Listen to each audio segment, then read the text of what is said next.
a nice grouping this is. This is really nice. Look at this.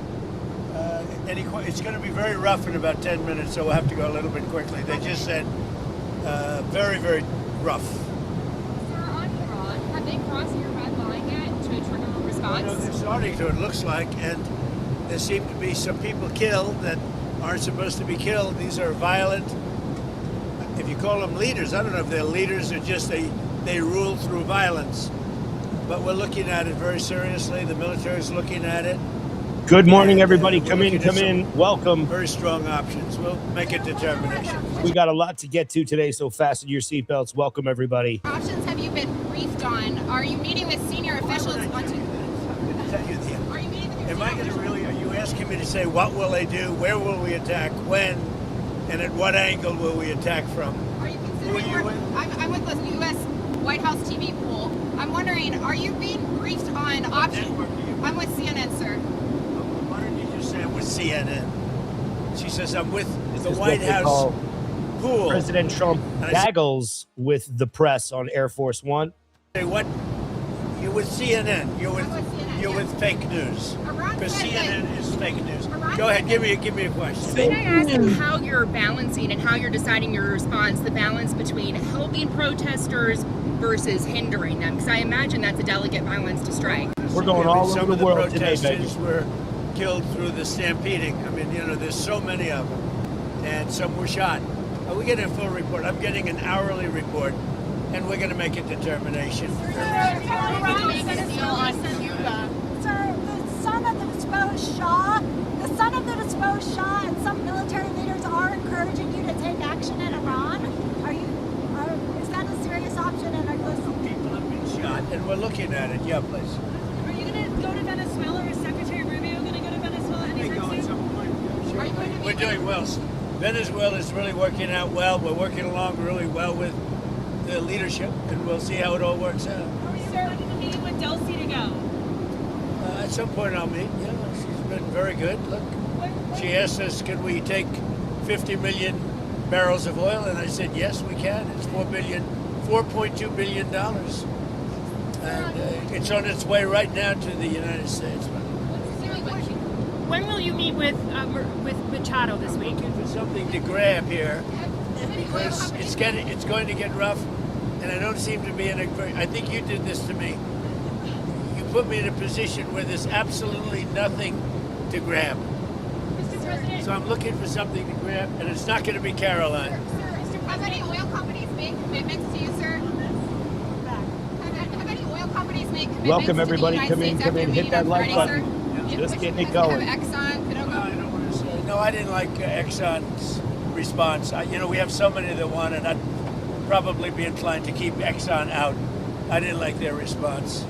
They're playing too cute. what backstops or guarantees have you told the oil companies that you're willing to provide? Guarantees that they're going to be safe, that there's going to be no problem, and there won't be.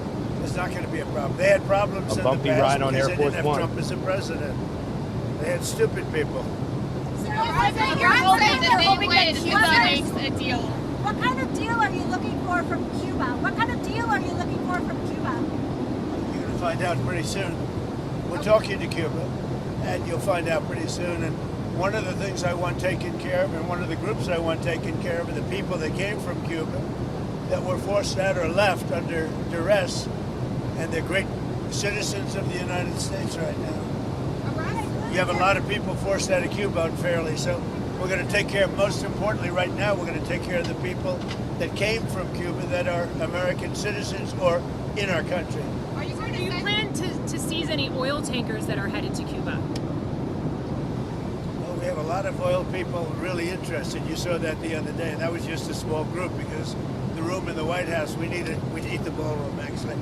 We could have filled up the ballroom practically. We have so many people that want to go in for oil. Welcome, everybody. you Hit saw that the like button. Some great companies. Are you going to send Starlink to Iran, sir, to help the people in the ground with the internet blackout for more than 72 hours? We're going to be talking about that. We may get the internet going if that's Are possible. you talking to Musk We about may it? speak to Elon because, as you know, he's very good at that kind of thing. He's got a very good company, so we may speak to Elon Musk. And fact, I'm going to call him as soon as I'm finished with you. Just quickly, Iran said that they would consider military and commercial bases as legitimate targets if you struck. Are you concerned about? If they do that, we'll consider things targets they wouldn't believe. If they do that, we will hit them at levels that they've never been hit before. And they won't even believe it. They won't even believe I have it. options that are so strong. So, I mean, if they did that, it'll be met with a very, very powerful force. Do you think Iran takes your threats seriously? I think so. Don't you think so, CNN? Don't you think so? Wouldn't you say that they probably do at this point? After going through it for years with me, being hit, Soleimani, al-Baghdadi, the Iran nuclear threat wiped out. Don't you think, and then you just had Venezuela, don't you think, she says, CNN, do you think they take your threat seriously?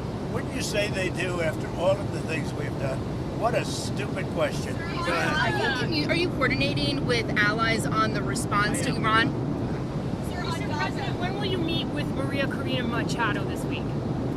I don't know. I hear Tuesday or Wednesday.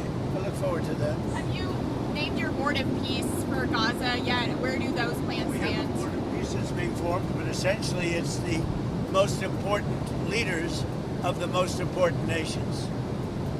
All nations, but the most important, you take the most important leaders and nations, that's who the Board of Peace is going to be. Everybody wants to be on it.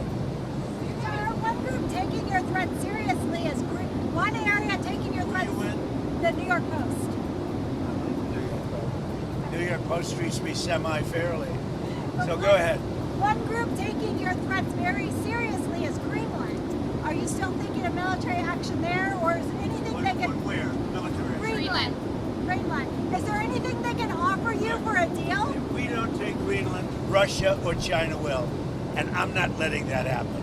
If we don't take Greenland, Russia or China will take Greenland. And I am not going to let that happen. Is there any deal they can offer you? Either like Yeah, sure. I'd love to make a deal with them. It's easier. But one way or the other, we're going to have Greenland. Are you okay if that compromises NATO? If NATO effectively ceases to exist? I've done a great job. I'm the one that saved NATO. I'm the one that got them to pay 5% of GDP. Wait a minute. It was 2%, and they didn't pay. Now they're paying 5%. I'm the one that saved NATO. You wouldn't have NATO if I weren't president. Would you pull the U.S. out of NATO? Would you consider doing that? Well, maybe NATO would be upset if I did it. Maybe NATO would save a lot of money. But I like NATO. I just wonder whether or not if we needed NATO, would they be there for us? I'm not sure they would. We're going to come we back to this, spend a but lot we're of going to money on jump right NATO. to a press conference that is happening in Minnesota. Ilhan Omar is going to be speaking out right now. Let's go. Ilhan.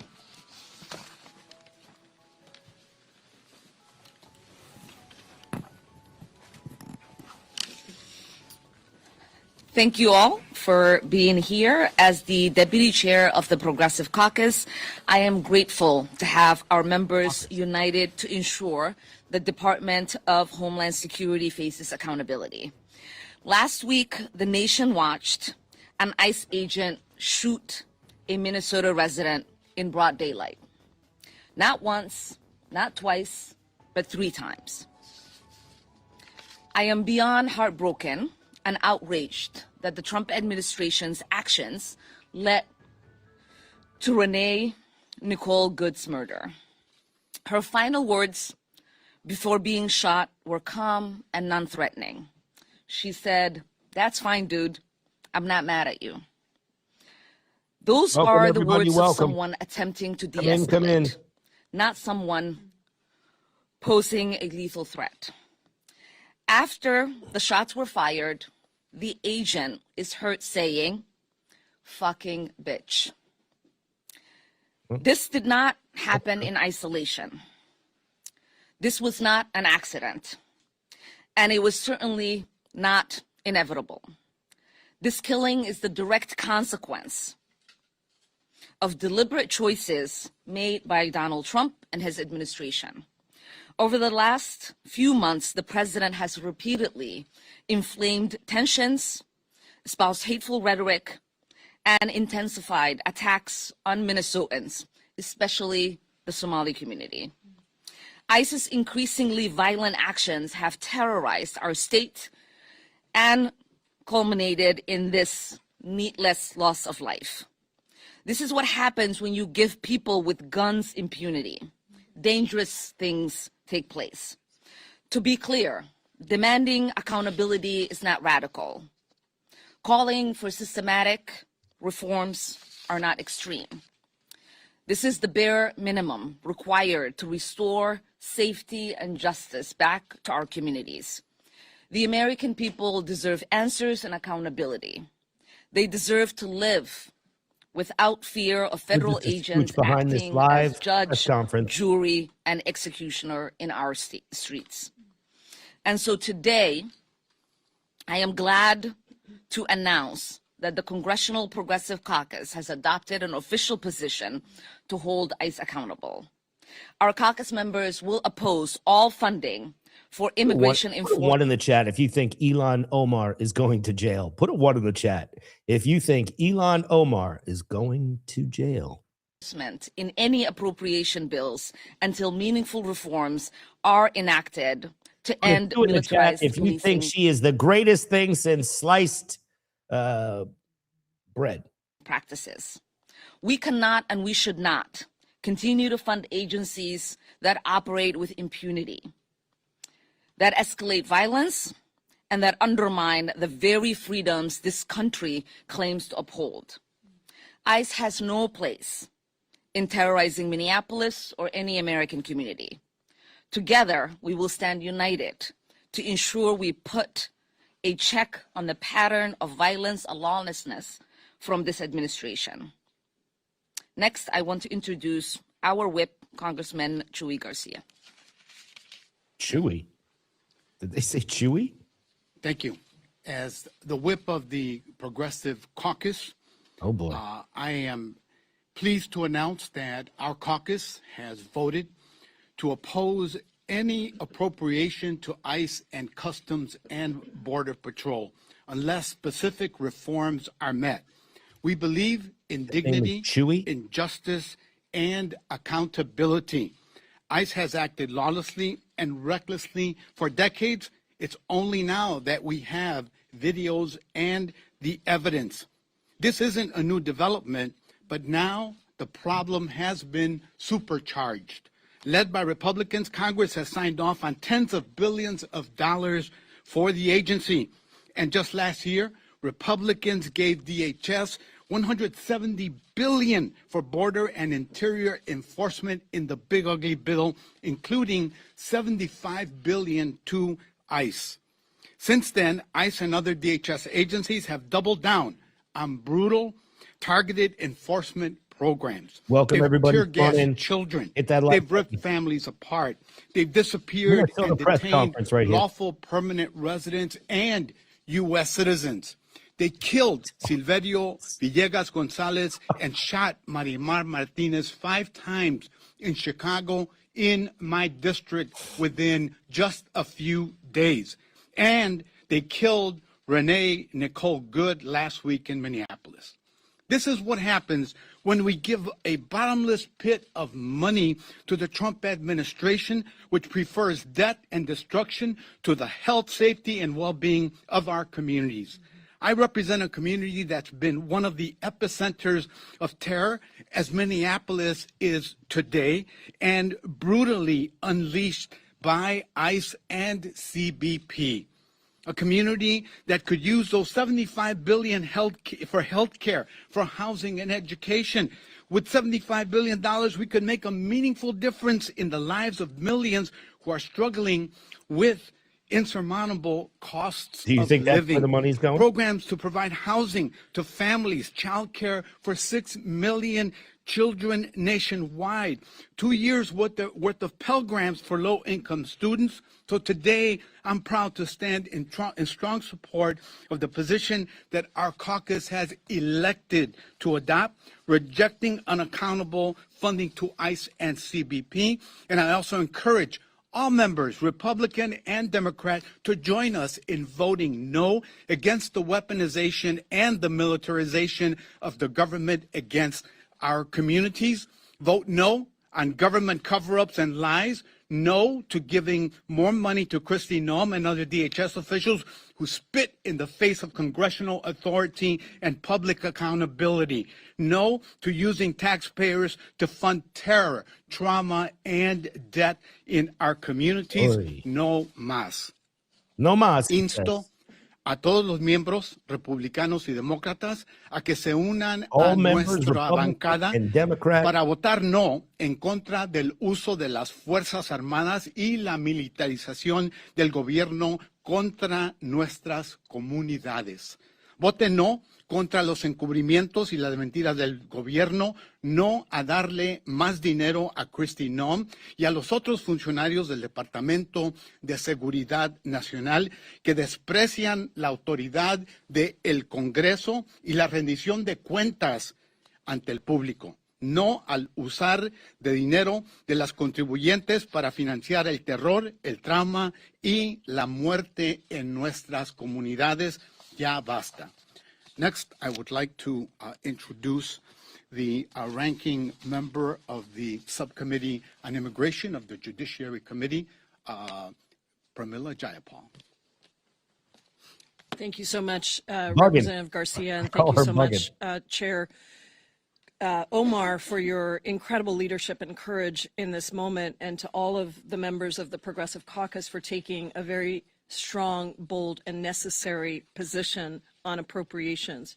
We cannot continue hit with that like business button, as guys. usual Let's get this video out as there. immigration agents tear gas peaceful protesters, ram down the doors of residents in Minnesota and across the country, as they round up U.S. citizens, as they strip our rights one by one. Last week, we all watched in horror as an ICE agent killed Renee Nicole Good in the streets of Minneapolis. She is not the first person to die at the hands of a rogue agency. Ooh. And nothing we say or fired. do can bring back Renee or any of these other individuals. But we can demand change in their memory. We have to urgently pass legislation to roll back the excessive funding for immigration enforcement that was in the Republicans' Big Bad Betrayal bill. And we cannot have a support nickname for it. additional funding for the Department of Homeland Security without seriously meaningful and significant reforms to the way that federal authorities conduct activity in our cities, our communities, and our neighborhoods. No more masked agents. No more ramming down our neighbors' doors without a warrant. No more threatening and intimidating the American people from exercising their First Amendment rights. They must end detention abuses by immediately ceasing the use of private for-profit detention centers. 35 people have already died in ICE custody just since Donald Trump came in. As the ranking member of the Immigration Subcommittee, I get a notice every time an official death, and that's just the official deaths, are recorded. And there are reports that people are being forced to sleep on the floor with cockroaches, fed food with maggots in it, and had medical care withheld. Anything for these private facilities to save a buck. And there must be independent investigations of lawlessness and violence by immigration agents and Border Patrol agents, and meaningful consequences for those who commit these acts of violence. Not a slap on the wrist, no impunity given to these officers to do whatever they want on our streets and just sent back out into the streets. This Friday, we will be conducting our 6th hearing of the Immigration Subcommittee Democrats in Minneapolis, St. Paul, with Representative Omar and the Minnesota delegation. And we will hear from people who have been directly impacted, and we will continue to demand accountability, because that is the thing that the American people want, and it is absolutely what we must do today. With that, let me introduce the incredible representative from the state of Illinois, Representative Delia Ramirez. Of course. Congresswoman, you know, as you're hearing my colleagues talk about what's happening in the streets, I really want to encourage you not to normalize this moment. You've heard a lot of what's happening over and over and over. And it's really easy for you to hear abduction, kidnapping, killing, beating, dying in detention. And if you hear it so much, at some point, perhaps, it may feel normal.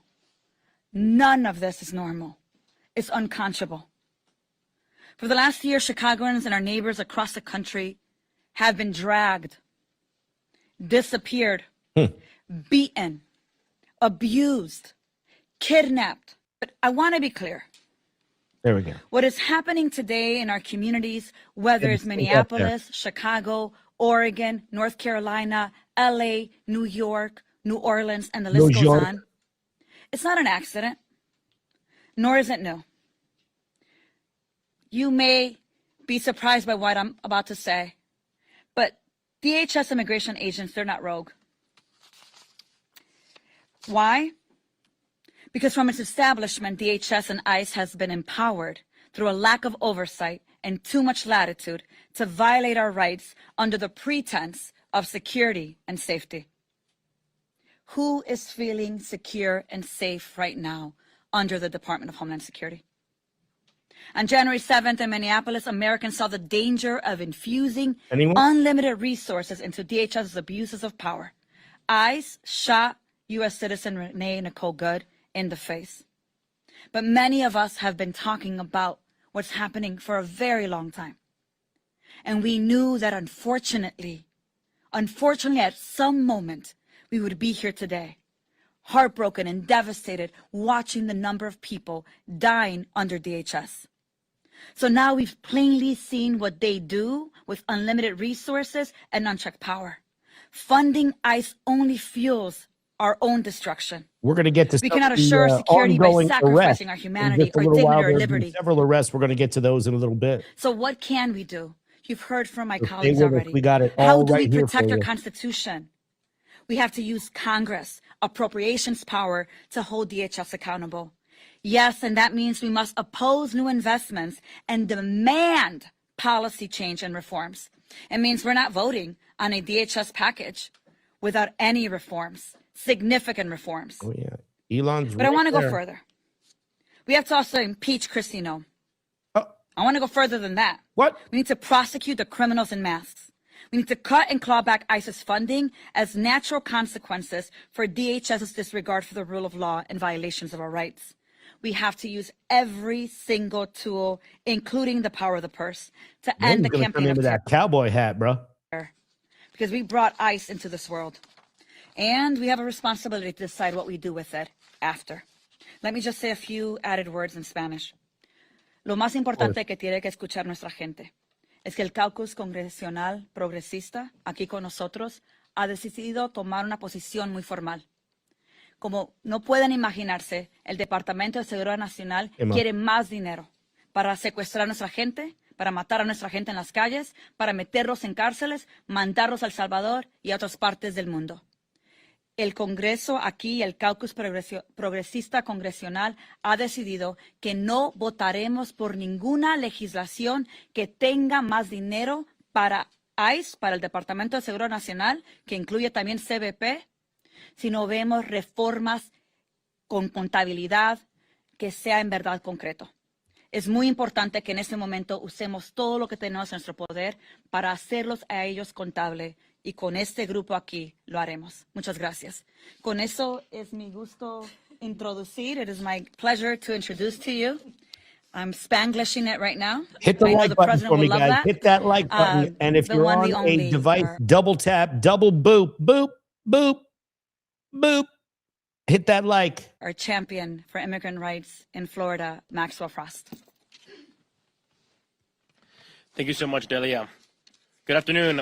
I'm Congressman Maxwell Alejandro Frost. I represent Central Florida in my town of Orlando here in Washington, D.C. Of course you do. Today I want to speak about the choices Congress faces in the upcoming appropriations bills, the responsibility that we have on funding decisions that we make. And I'm very proud of the Congressional Progressive Caucus for taking this principled stance, because the one thing that we can do that no one else in the communities that we represent can do is walk onto that House floor and cast the ballot and cast the vote. And what we vote for and what we vote against is a true reflection of not just our character, but also our priorities and what we believe needs to happen in this moment. And as we see these videos and these accounts, as we see ICE in our community terrorizing our people, kidnapping Americans, human trafficking people across the entire world, our position is simple. We will not fund that. We say no to funding for any DHS appropriations bill as long as our people will continue to be killed in detention facilities, on our streets, in our communities, as long as this lawlessness continues. And this position is grounded in the reality of what's happening right now. 32 people have died in ICE custody in 2025. In 2025 alone. The agency's deadliest year in more than 2 decades. And in case after case, families and attorneys pleaded for basic medical care. Their loved ones died after being denied the treatment that they needed. In December alone, 6 people died in detention facilities. The pattern is accelerating, not improving. And just last week, Renee Nicole Good was shot, killed, murdered by an ICE agent in Minneapolis. She was a mother, a partner, a neighbor, a poet, a member of her community, and her death was preventable, and it should have never happened. Our nation is at a critical inflection point. When immigration enforcement results in the loss of life, whether in a detention facility or in our communities, it exposes deep failure in oversight, use of force standards, and accountability mechanisms. Congress cannot look away. Continuing to write blank checks without demanding change only will allow these tragedies to continue, and to be honest, it also means that we are complicit. That is why we are calling for clear, enforceable guardrails. Stronger limits on the use of force, independent investigation when harms occur. We cannot depend on this administration to police themselves, and an end to the enforcement practices that are terrorizing our communities. People should not be afraid to go to work, to take their kids to school, or to simply live in their own neighborhoods because of how immigration enforcement is carried out. But I'll be honest, without us doing this, we cannot depend on this administration to do anything. I mean, hell, if they didn't care when gunmen... Everybody's opinions are welcome here. ...walked into our elementary schools and murdered children on the floor in cold blood as they were there to learn, why the hell would they care about Renee Good? If they don't care when people go into our synagogues and our temples, when people go into our churches and murder our people in the middle of the street, just so the gun lobby can make more money, why would they care about the United States government doing the same thing to our people?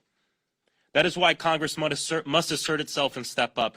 And the last thing I have to bring up is just the callousness of our leadership in the White House right now. That no matter what your political beliefs are, that an American died. She was murdered. Need I say executed by a federal agent who looked her in the face, looked her in the eyes, and then shot her in the face. And as her car turned into a casket and rolled away uncontrollably and hit a pole, he called her a fucking bitch. And then the president and the vice president and Kristi Noem take to social media. I'm not laughing at the incident. It's just that they want to continue to say that. They want to hammer on that. Take to their podiums to tell the country that she's a domestic terrorist. And then my colleagues on the other side of the aisle had the audacity to take to social media, to take to the oversight committee to say, well, hold up. We got to let the process play out to know what happened. Trying to gaslight us from what we saw with our very eyes. Of course, everybody deserves due process. You know who didn't get due process? Renee Nicole Good. Well, it's amazing how everybody sees the same footage, but see different things in that footage, right? It's the same footage, right?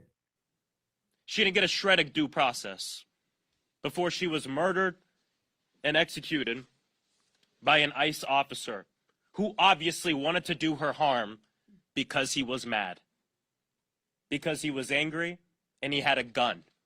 And he used that gun to murder an American and a human. There is no leadership in this nation right now. It is a very dark moment.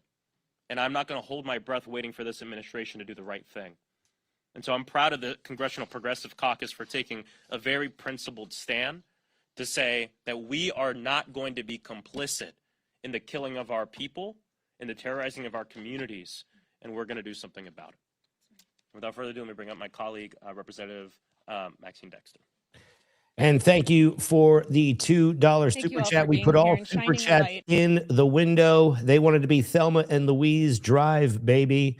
Thank you so much for the $2 super chat. All super chats get featured and read out loud in the window. So thank you very much.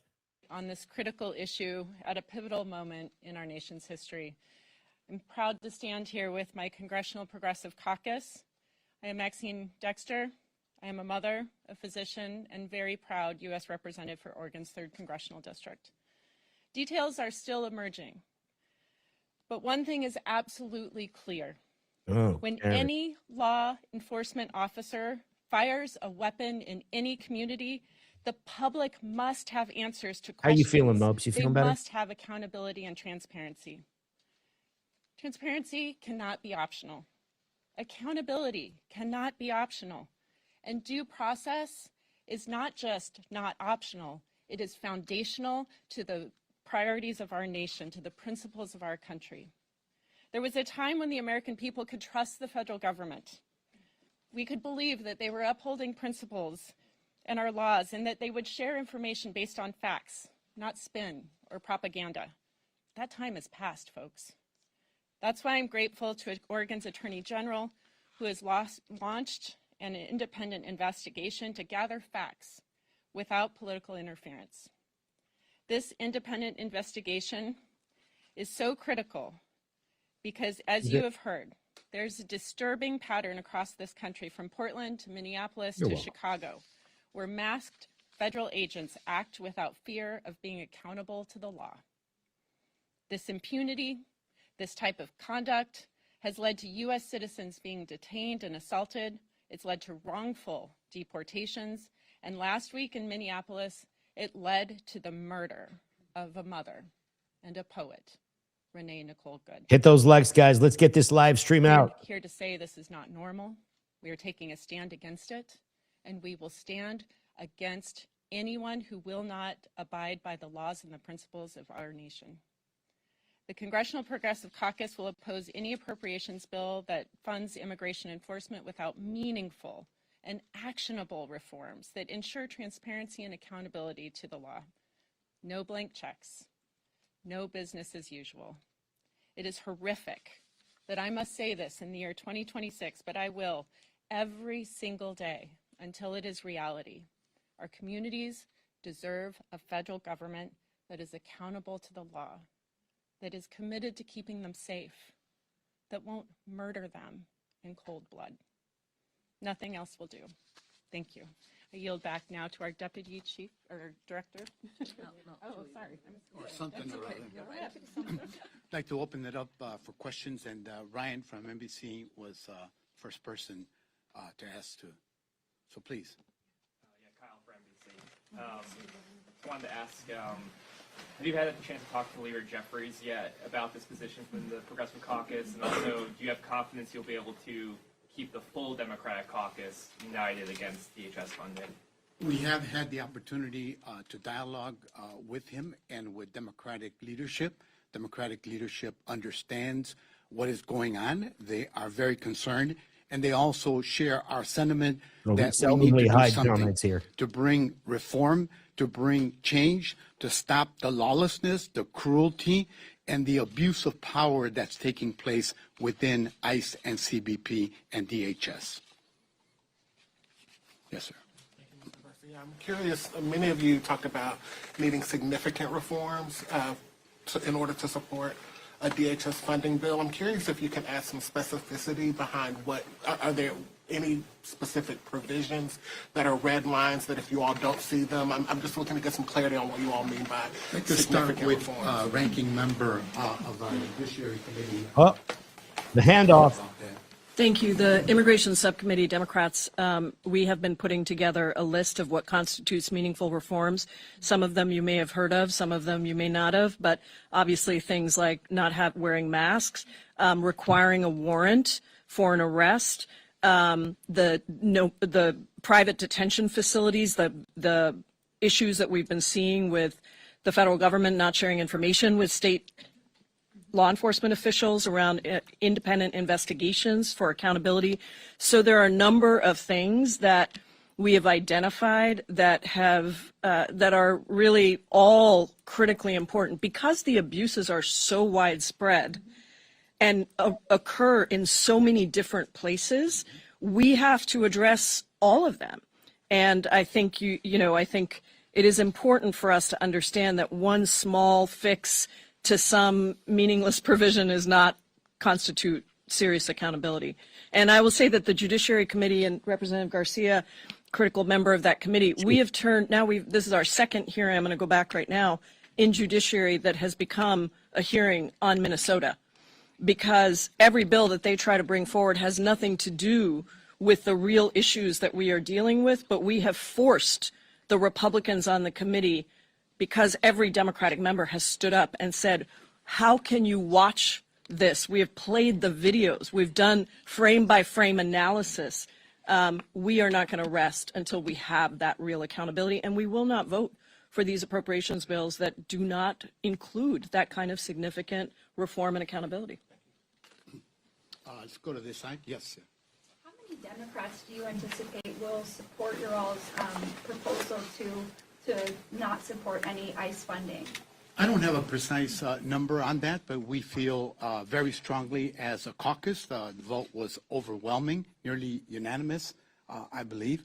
And two, we've heard from all quarters of the Democratic caucus, members who are very concerned about what's transpiring, understand that DHS is out of control, that the abuses are pervasive and throughout, and that it needs to stop. So we know that there'll be additional support from other caucuses. Didn't Congress approve a lot of ICE mandates? That's why they're out there. Because you guys, don't approve of this funding.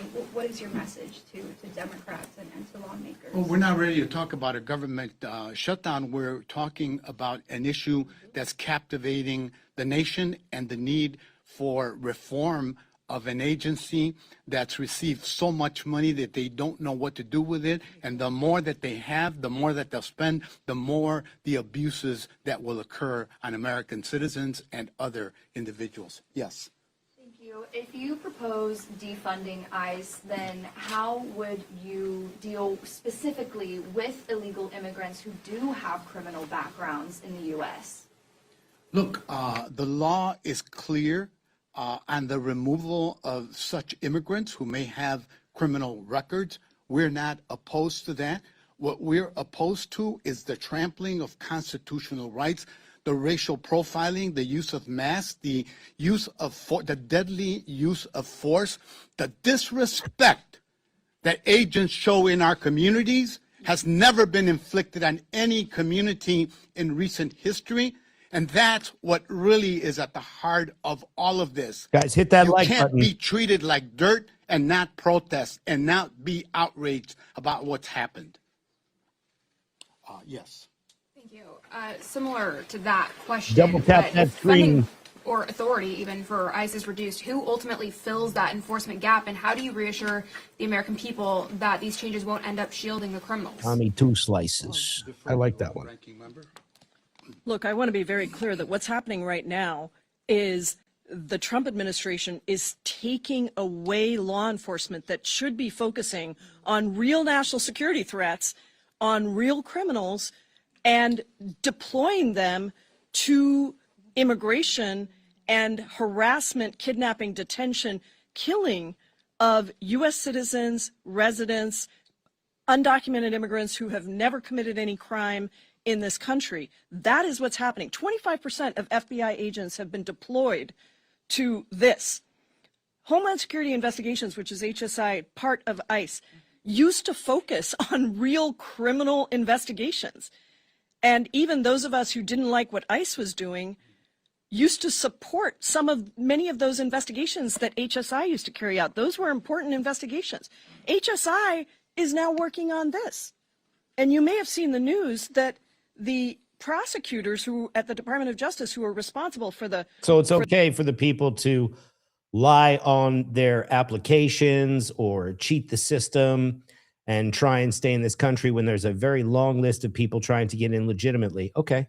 The so-called fraud investigation in Minnesota just stepped down and resigned because this is being used to go after immigration, go after people in the state of Minnesota just randomly. And today we played the video in Judiciary Committee of doors being battered down. I just want to remind everybody that the 4th and 5th Amendments of the Constitution apply to everybody, citizens and non-citizens alike. So I think we have to actually look at this and turn your question the other way and say, do you care about actual national security and public safety? Because what is happening right now is undermining the safety and security of all Americans across this country. Go back to this side. Yes. Oh, sure. Just real quick, everyone should be aware that progressives in Congress are the crime fighters in Congress. And this isn't just like a talking point that I'm making up. We have a record on this as well. It's not. Donald Trump does not care about fighting crime. He doesn't care about keeping our people safe. What does the record show? Bipartisan Safer Communities Act, putting forth an Office of Gun Violence Prevention, making sure that we fund agencies like ATF to actually go after secondary and black market guns and ghost guns. And guess what? It worked. For the past 3 years, the last 3 years of the Biden administration, gun violence that went down the most it's ever gone down in our nation's history, including homicides by gun. What are the first things that Donald Trump did? Gut ATF. Get rid of crime gun intelligence. Get rid of the Office of Gun Violence Prevention. Scale back community violence intervention work. All these things that were supported in many cases in a bipartisan effort, Trump got rid of. Yeah, and pardon insurrectionists and pardon people. So I just think it's important to know that for a lot of time, those on the right here in Congress want to use crime and talk about safety as a political point to win an election. Then they get into office and they don't do anything to actually make our people safer. They try to use it for their own agenda. We have passed legislation that has resulted in less people dying and less crime being committed. Those are the numbers. And they don't care about how Donald Trump feels about them. Because every life saved and behind every number, there's a human. And we get that. So if you want to ask somebody about crime, please ask congressional Republicans and Donald Trump why they're fine with gutting the ATF, why they're fine with completely stepping away from making sure that we do something about the black market of guns and ghost guns that are hurting our communities and that are out there killing our people. That's community safety. Yes. Thank you for taking my question. Oh, sorry. Doesn't that just spit in the face of the Second Amendment to the Constitution? Sorry, I was just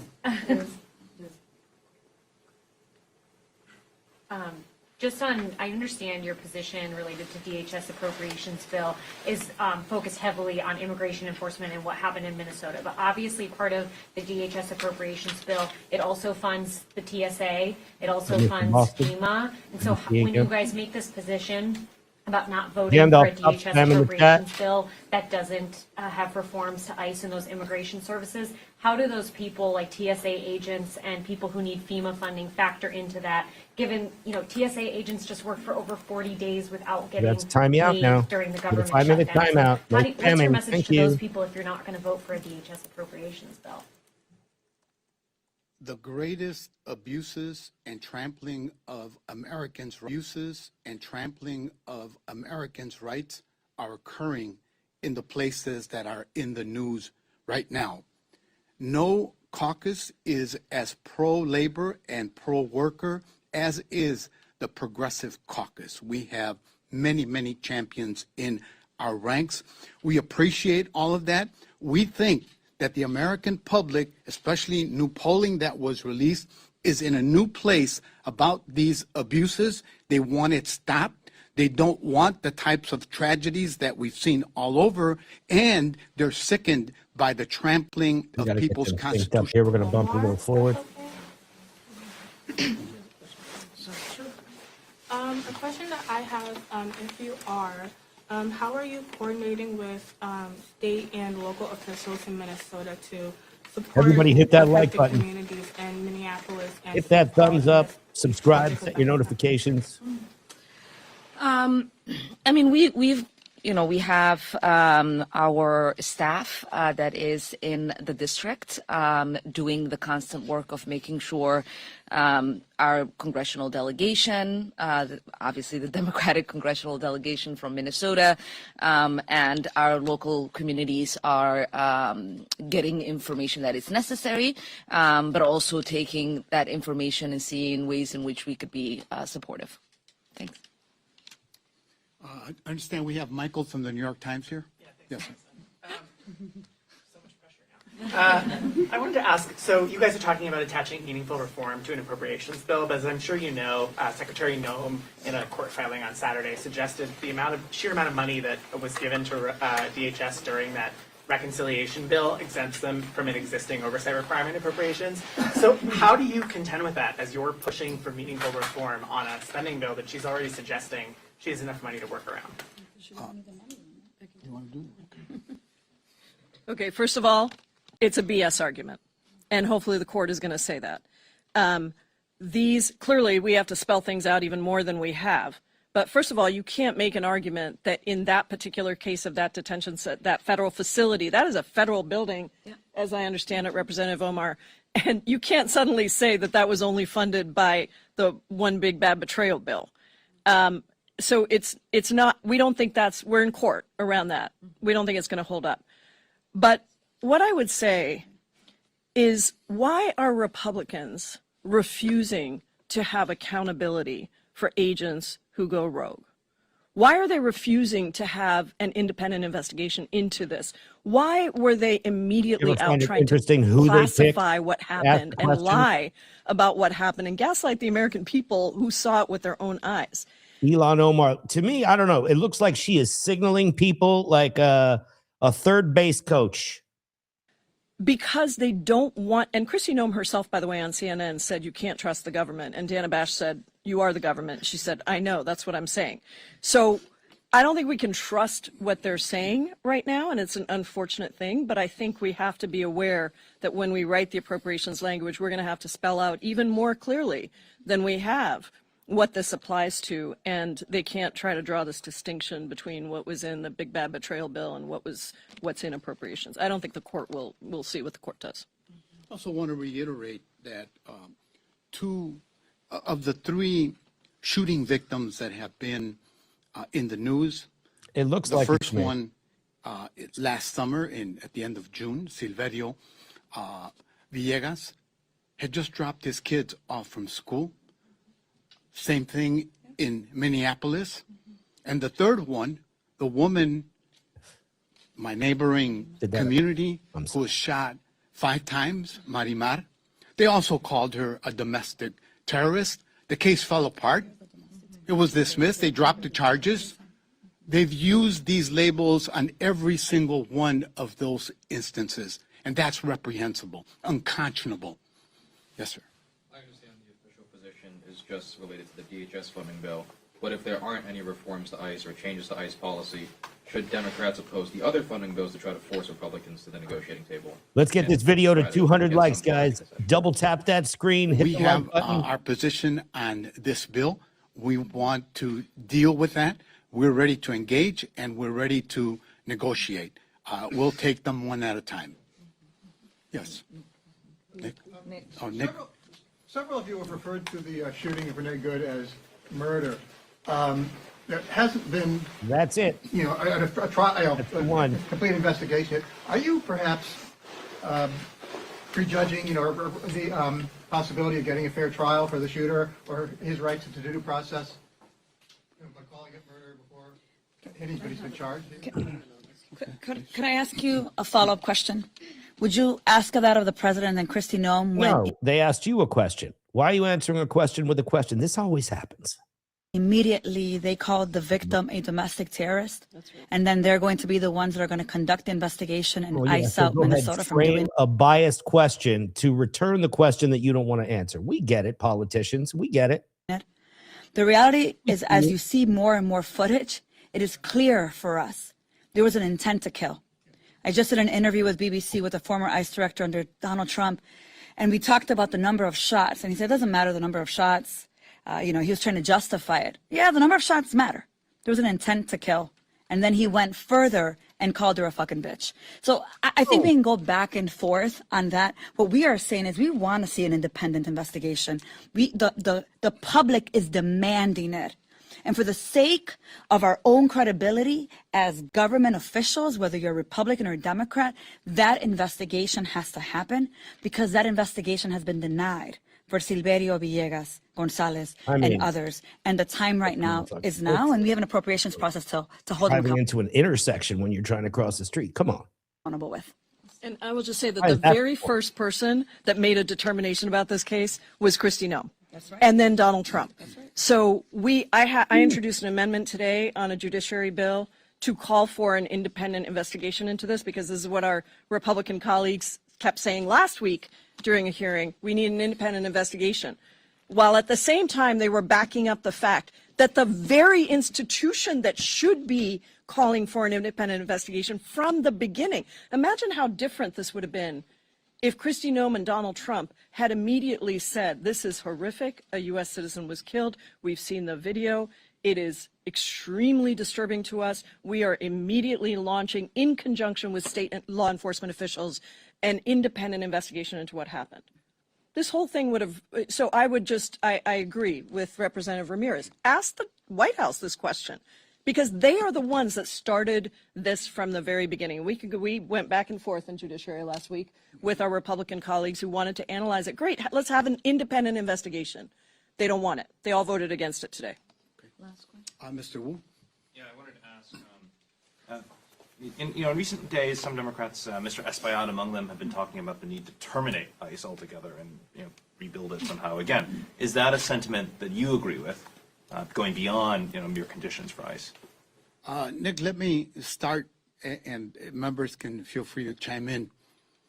I had never used the term abolish ICE until the last round of pounding that my neighborhood took. Bobino and company showed up to terrorize our community. Is that ICE? Because my wife is terrified, and I too was sickened by the choppers flying overhead. I don't know if it was intentional, constantly hovering over my home in Little Village, while the terror that ICE was bringing to my community was all over the commercial strip of our neighborhood, Chicago's second magnificent mile in terms of commercial retail activity. That's when I said, we can never go back to normal. People will never understand that ICE is an agency of the government, that it has legitimacy because of all the violence that they have perpetrated, all the terror that they have sowed, and all the disrespect that they have demonstrated against the people that I represent in Congress. Not too divisive. Thanks, everyone. So that was live from the Ilhan Omar press conference out of Minnesota. We're going to go right now to something from AP and the Times Network. We're going to show you some of the things that have been happening in the past couple days in Minnesota. So let's go.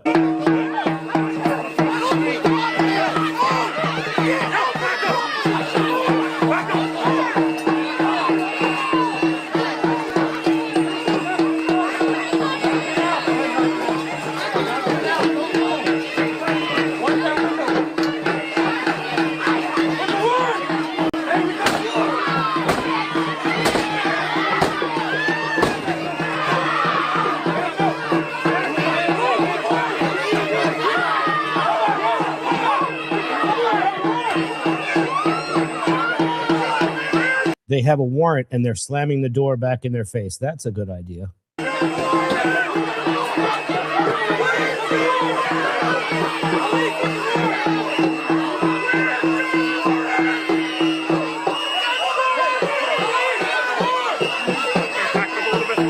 might be a little dangerous. Thank you. Thank you. A little bit more. A little back behind him. All right, you're good.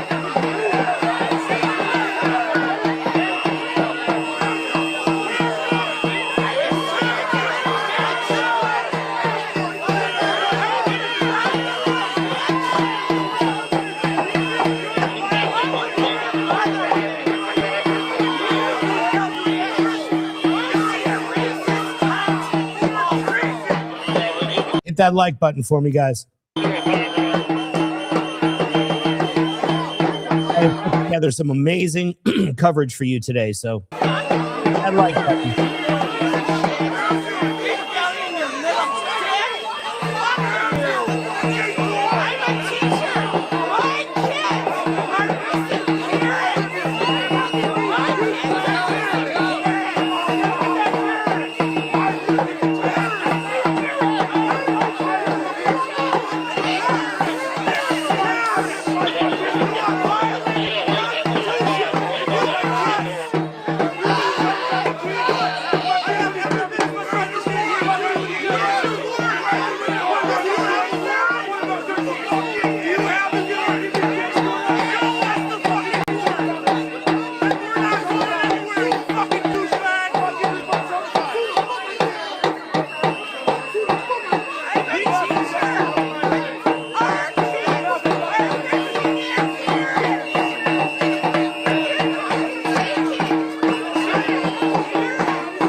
The temperature here. Put a 1 in the chat if you think they are paid protesters. Put a 2 in the chat if you don't think they're paid. Put a 1 in the chat if they're paid. Put a 2 in the chat if they're not.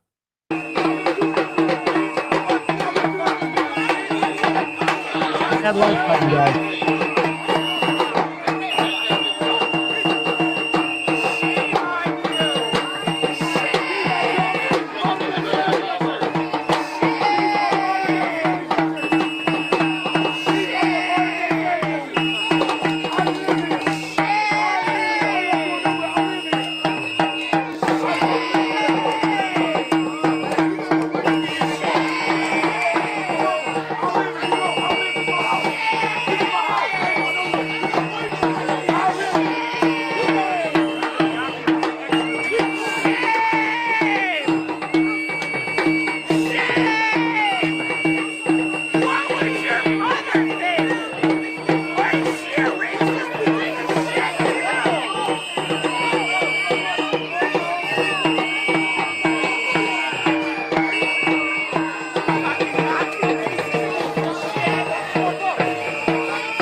ICE is still performing these arrests on a daily basis.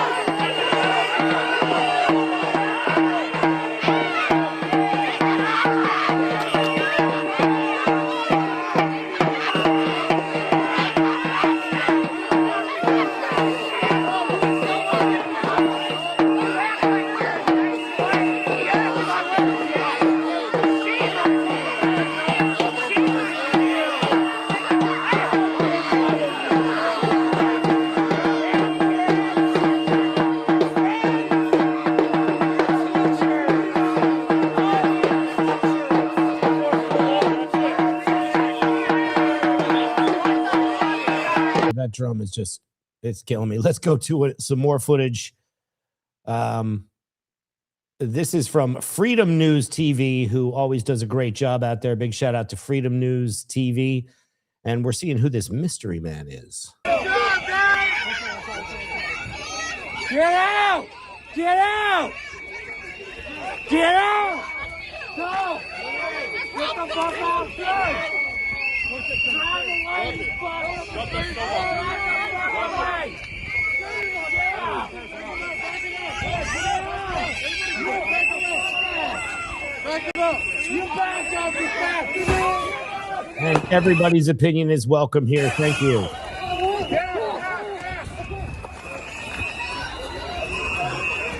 Watch out! Watch out! Watch out!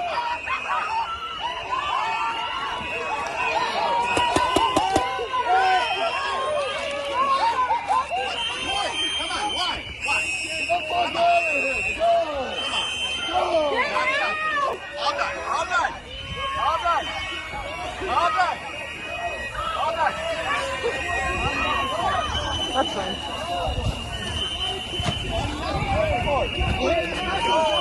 Unnecessary force. Come on. Quit your job. Go! Quit your job. Quit your job. Live stream just hit 100,000 views, guys. Hit that like button. Thank you so much.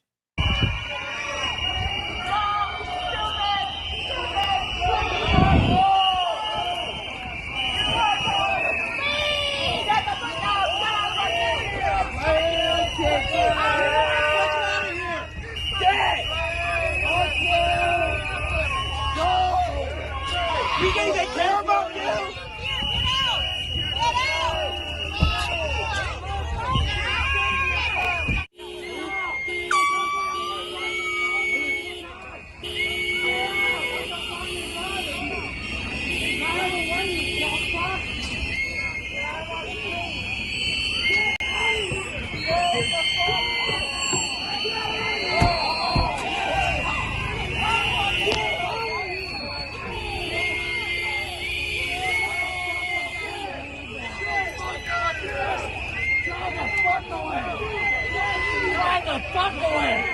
Get the fuck out!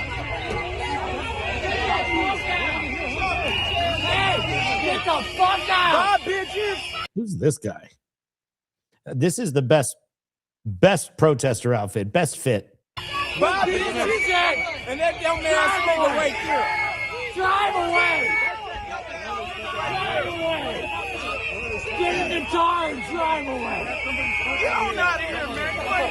Get the fuck out! Get the fuck out! Get the goddamn fucking car! Get the fuck out! Get the fuck out of here! Get out! Get the fuck out! Get the fuck out! Get the fuck out! Fucking leave! Fucking leave! Get the fuck out of here! Go, out of here! Go, come on, roll up! Shame on you! Shame on you! No one shame on all of you! Un-American pieces of shit! No! Right away, watch out! Fuck you! Fuck all of you! Give him away. Get the fuck out of here! Shame on you!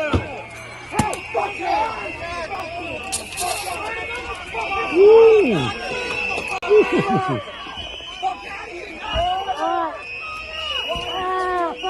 I need help.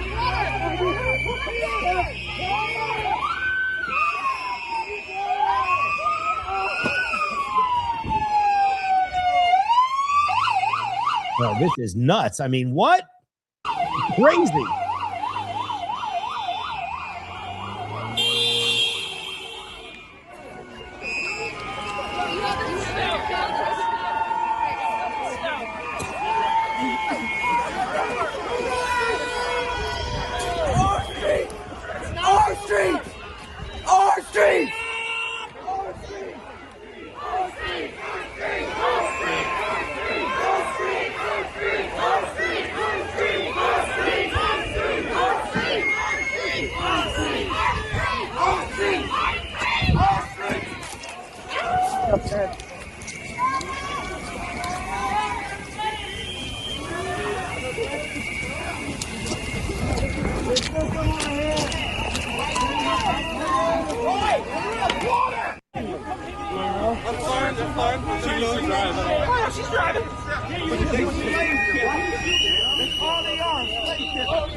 Whoa.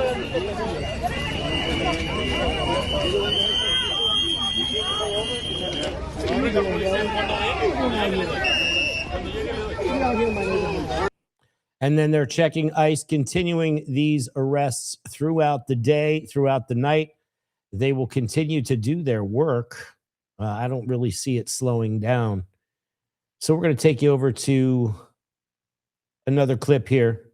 The White House is going to start making it towards us. So if you just follow the protest, we'll see. This is from Cam Higbee.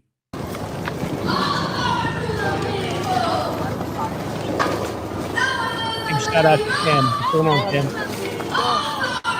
Oh, maybe.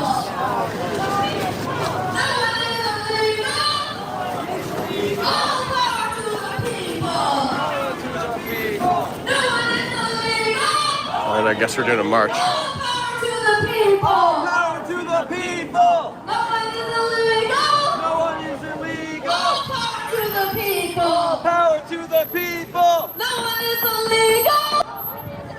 All power to the people! Power to the people! No one is illegal! No one is illegal! All power to the people! Power to the people! No one is illegal! All power to the people! No one is illegal! All power to the people! No one is illegal! A lot of Native Americans in Minneapolis. All power to the people! Trump, escucha! Estamos en la lucha! Trump, escucha! Estamos en la lucha! Trump, escucha, estamos en la lucha. Escucha, estamos en la lucha. Trump, escucha, estamos en la lucha. Hit that like button, guys. Let's get this over 200 likes and keep it going. Escucha, estamos en la lucha. No, escucha, estamos en la lucha. Escucha, estamos en la lucha. No, escucha, estamos en la lucha. Escucha, estamos en la lucha. No, escucha, estamos en la lucha. So we're going to jump over to some Reuters footage here of some action happening outside of the federal detention center in Minneapolis.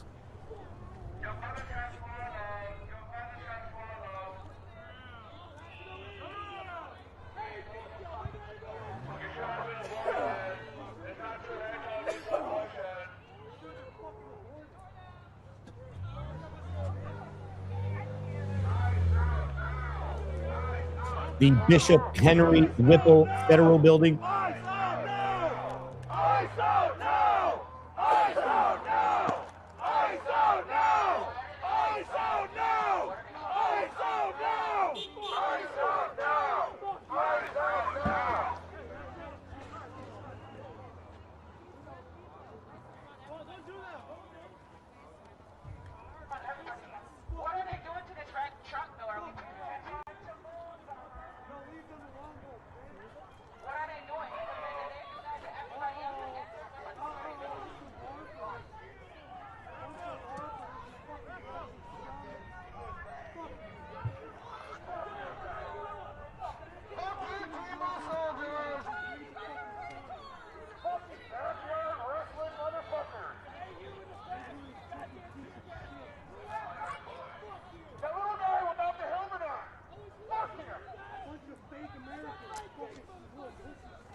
Now they're shooting at the press.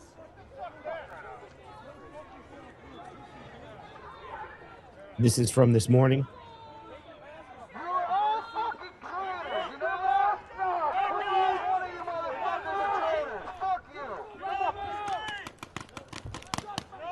Showing federal agents deploying pepper balls.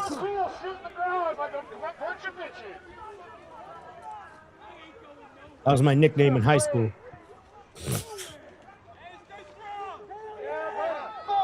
Thank you.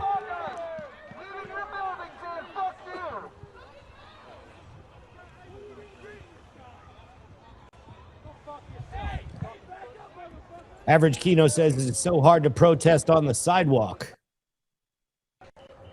That seems to be the most difficult part. Alex says protesting ICE in ICE. Ironic, don't you think?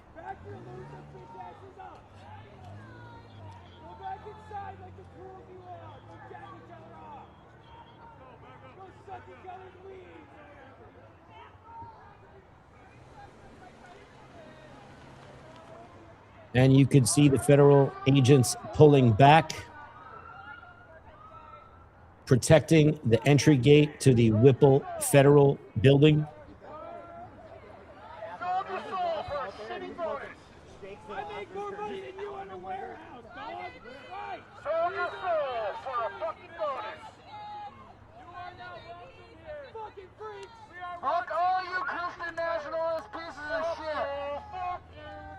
He says, we are watching you. Oh, jeez.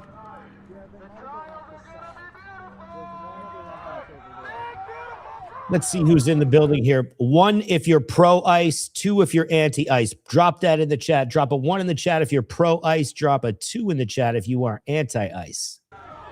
Everybody here is welcome.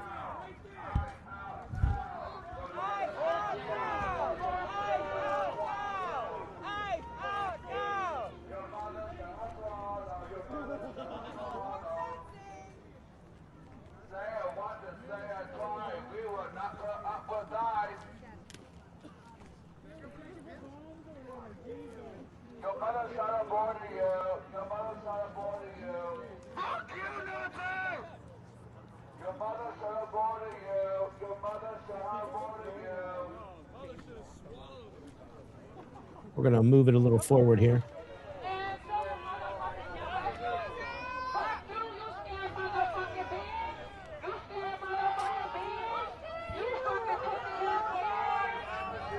This is today from Minneapolis in front of the Whipple Federal Building. You see that right in the background.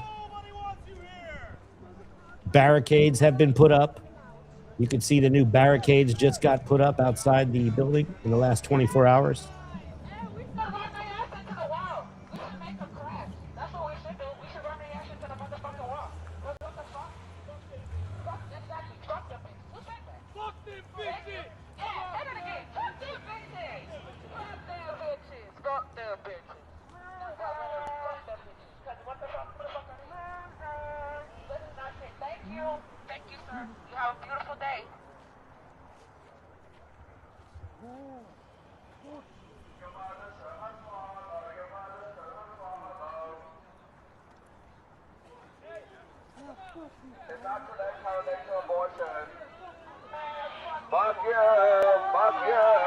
We're going to get back to this in a second, but we are going to jump now to the acting ICE director giving some comments on a news conference the other day about a lawsuit that the state of Minnesota is filing against DHS. Let's listen. Acting ICE Director Todd Lyons to react to this new lawsuit. Director, I would love to talk to you about some of the allegations and statements made by the Attorney General of Minnesota and the Mayor of Minneapolis. But first, I just want to get your general reaction to the filing of this lawsuit to stop DHS presence in Minnesota. Well, you know, Will, I was sitting here just thinking about it, and they talk about where, you know, violations of the 10th Amendment, but we're not asking, you know, any government agency in Minnesota to do immigration law for us, so I don't see how that's an overreach. You know, what we're doing is we're doing our lawful law enforcement mission that Congress has on the books. So to me, you know, obviously now it's pending litigation. I'm not going to go too much in it, but there were a lot of allegations there. That's a lot to unpack. And, you know, I was sitting here listening to this whole entire press conference. And, you know, the one comment right off the bat that just strikes me is that, you know, we don't show a warrant for arrest. Well, Title VIII under the Immigration Nationality Act, you know, ICE doesn't need a warrant to make that arrest. So there you go. There's a lot that I don't think they understand about what ICE is doing, and the allegations are just really sad. You just heard it from the acting director of ICE. They don't need a warrant. Did you hear that? That's crazy. Those allegations, and you can help correct the record if they are false. Attorney General Ellison said that 93% of arrests in Minneapolis were of individuals who have no criminal record. Yeah, so he said in 2025 that crazy, crazy number, but since the beginning of the Trump administration, ICE has arrested more than the most amount of criminal aliens that we've ever had, and 70% of them had pending criminal charges or criminal convictions. On top of that, they also had criminal histories in their home country or were wanted by their home country. So that number is just false. Both Ellison and Fry said that you were arresting people based upon their skin color or whether or not they spoke with an accent. That's 100% false. When ICE officers and ICE special agents are out there in the field, we conduct targeted enforcement, so we know exactly who we're going after. So that's completely false and baseless. And what is the basis, Director Lyons, if you were standing there today, besides just the rejection of that allegation, what is the basis? What is the reasonable suspicion and probable cause that ICE uses when engaging with someone who is a suspected illegal immigrant? So for us, Will, Minnesota, and I'll just use that specifically since we're talking about this press conference, is a sanctuary state. They don't honor our detainers, and they release criminals back into the neighborhood. So we know the individuals that they have released because their biometric data that's been uploaded through fingerprints and other means into the federal databases. But that's who we're out there going for. And if we encounter individuals that were out there where we're looking for those folks, and during our questioning they are here illegally, well, then we're going to arrest them too. But the one thing I take a real offense to is the fact when he talked about Texas and Florida and Utah.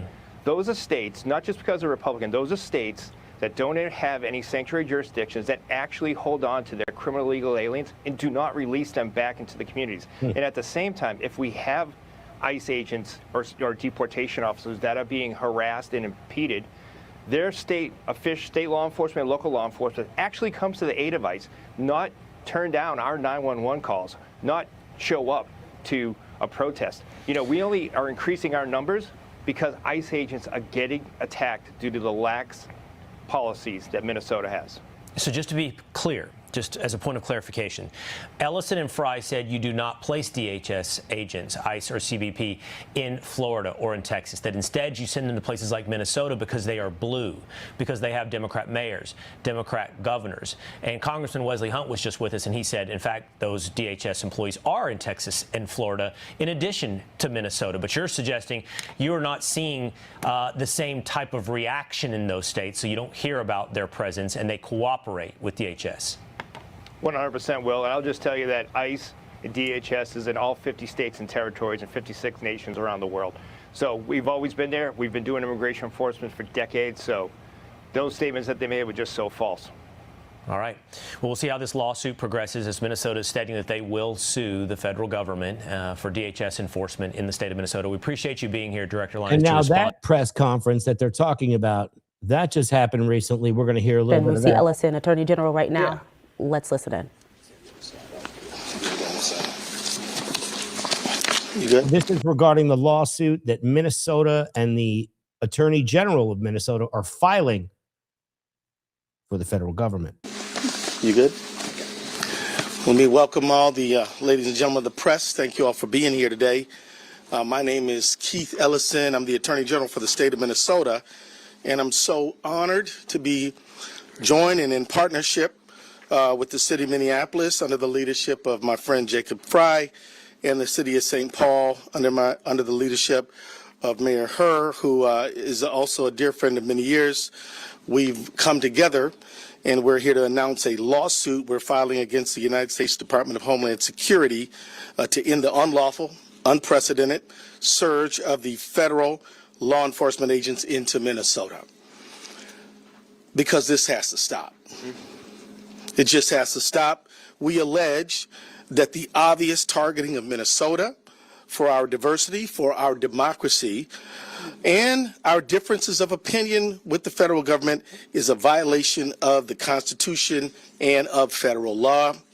We allege that the surge's reckless impact on our schools, on our local law enforcement, is a violation of the 10th Amendment and the sovereign laws and powers of the Constitution grants to states.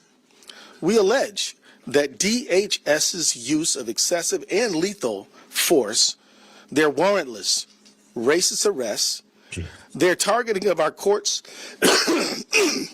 our churches, houses of worship, and schools are a violation of the Administrative Procedures Act on arbitrary and capricious federal actions. And we ask that the courts will end the surge of thousands of DHS agents into Minnesota. We ask the courts to end the DHS unlawful behavior in our state, the intimidation, the threats, the violence. We ask the courts to end the tactics on our places of worship, our schools, our courts, our marketplaces, our hospitals, and even funeral homes. The deployment of thousands of armed, mass DHS agents to Minnesota has done our state serious harm. This is, in essence, a federal invasion of the Twin Cities and Minnesota, and it must stop. DHS agents have sown chaos and terror across the metropolitan area and in cities across the state of Minnesota. Schools have gone onto lockdown.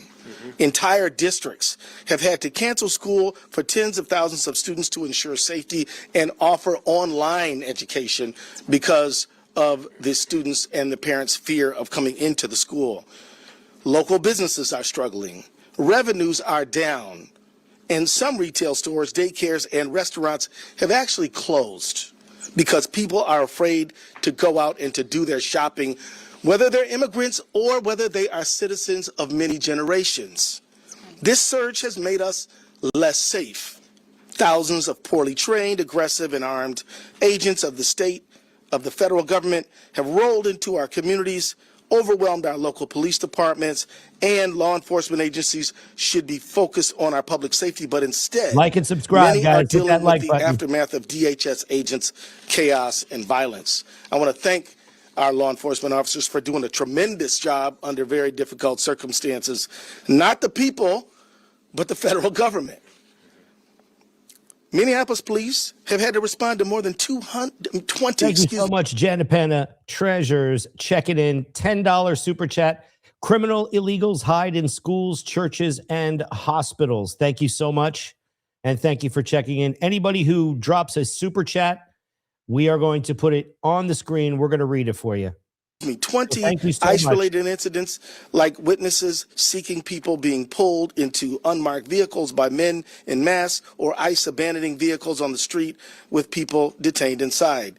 This is an unlawful commandeering of police resources. In just 2 days, responding to the chaos ICE has cost the city $2 billion in law enforcement and overtime expenses. Oh, come on. 2 days. And I wish I could stop there, but I can't. Because these poorly trained, aggressive, and armed agents of the federal state have terrorized Minnesota with widespread unlawful conduct. They're making unconstitutional arrests and using excessive force. DHS agents have barged into restaurants asking to access secure areas. You got to get the and when by the asked way. to present a warrant, which is required by law, they respond, "We don't need one." DHS agents have arrested peaceful bystanders. They have fired chemical irritants at people obeying lawful orders while exercising their First Amendment rights. They have even done so at some of our most sensitive places, like Roosevelt High School here in Minneapolis. They have detained law-abiding citizens. The alma mater of Jesse Ventura, by the way. Leaving them handcuffed for hours just because of the color of their skin or what they're wearing, or they speak English with an accent. And on January 7th, 2026, a DHS agent shot and killed Renee Nicole Good, leaving her children without a mother and her 6-year-old son without either parent. This has to stop. So let's be clear. It never should have started. These agents have no good reason to be here. Minnesota's non-citizen immigrant population is just 1.5%, which is half the national average. Our state's percentage is lower than Utah, Texas, and Florida, but none of those states have thousands of federal agents swarming their streets or harming their people. The administration says that they're focused on finding criminals. Worst of the worst, they say. But many of the people the DHS is arresting in Minnesota have no criminal history. That fits a pattern. In 2025, 93% of the people arrested by ICE had no violent criminal history, 65% had no criminal convictions at all, and randomly stopping people in the street because their skin color isn't the one that they expect or want isn't doing a thing to help public safety. I've heard the administration talk about fraud. No, not the 43 fraud convictions the president has or the $43 million fraudsters the president has pardoned, but instead saying that ICE is here to look for fraud somehow. You know, we work with federal government all the time, and if the federal government wants to help us with forensic accountants, we're open to that conversation. But these ICE agents who are engaged in the behavior that they're engaged in are not helping public safety at all. And if you just got here, this is about the lawsuit that the state of Minnesota, this is the Attorney General of Minnesota right here, filing a lawsuit against DHS and the federal government. Immigration enforcement agents aren't trained to investigate fraud, and randomly stopping people in the street because you don't like their accent isn't going to stop fraud. So enforcing federal immigration law and fighting fraud are just pretexts for this surge. The real reason, it's no secret. Donald Trump and his administration have been targeting people, cities, and states that don't agree with them politically. He singled out Minnesota countless times. He's called us corrupt and crooked. He's attacked our funding to the tune of billions of dollars, which we are challenging. And we fought back, of course. He's attacked programs that Minnesotans rely on and tried to shut them down and pay taxes for. And he's attacked Minnesotans with despicable, racist, xenophobic language. Wow. The truth is, Donald Trump doesn't seem to like our state very much. But what's that about? He doesn't like our best in the nation, safe and secure elections. And sometimes he doesn't like who we choose in them.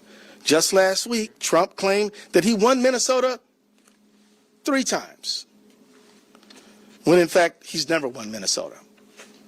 He doesn't like how we take care of each other or how we make sure our kids have enough to eat. He doesn't like the strength that immigrant communities bring to our state. And he doesn't seem to like that we protect our neighbors no matter where they were born. In short, the Trump administration's decision to target Minnesota Long, and 99 cents. Check it in. Thank you so much. Cities is motivated by a desire to retaliate against Trump's perceived political opponents, who are the people of the state of Minnesota and Twin Cities, rather than any good faith concerns about immigration enforcement, public safety, or law enforcement. In conclusion, I didn't have the pleasure and the benefit of knowing Renee Nicole Good, but her friends and family knew her as someone who was kind, someone who loved her family deeply, and someone willing to stand up for her neighbors. That sounds like the Minnesota that I know. The administration wants to paint false political narratives about us, but we know who we are and we know our rights. The Constitution gives Minnesota the sovereign authority to protect health and well-being of every single person who lives on our borders. The Constitution gives us the right to vote for who we want, pray however we want, and be whoever we want, without fear of being racially profiled, assaulted, or killed in our own communities. We're going to defend those rights because as much as they like to believe it, DHS is not above the law, and the people of Minnesota are certainly not beneath it. Let me now bring forward my mayor, the mayor where I go home at night and is doing a wonderful job protecting our city, Mayor Jacob Fry. No. Jacob Fry coming up to the podium. Thank you, Attorney General Ellison, for your leadership and your incredible team's work around this issue. Thank you to Mayor Herr of St. Paul for your partnership. These are not normal times, and so the response that we are asking for from the judicial system and from the courts requires that we file suit at this particular moment. What we are seeing right now is not normal immigration enforcement. We are not asking ICE not to do ICE things. We are asking this federal government to stop the unconstitutional conduct that is invading our streets each and every day. You've seen the videos. At times there are as many as 50 agents arresting one person. The scale is wildly disproportionate and has nothing to do with keeping people safe. In Minneapolis, we've done work extensively with the federal government under multiple administrations to keep people in our city safe. We have worked with the DEA, the ATF, the FBI, the Attorney General's office, as well as the U.S. Attorney's office to successfully drive down crime in our city. Why are you moving around so much? We've seen the results of that work, but let's be clear. The stated reason of this federal government for bringing in this full invasion of ICE and border control is not safety. If it were safety, there would be other mechanisms to achieve safety. By the way, crime is down in virtually every category, in virtually every neighborhood of this city. If this were about fraud, then you'd see an invasion perhaps of accountants. But that's not what you see. What you see is people being indiscriminately taken off our streets. Discrimination only takes place to the extent that a determination has made that somebody is Somali or is Latino, or at least they look that way, and then there is virtually no discrimination thereafter. Here's the thing. You can't indiscriminately take people off our streets, American citizens off our streets. You cannot drag pregnant women through the snow.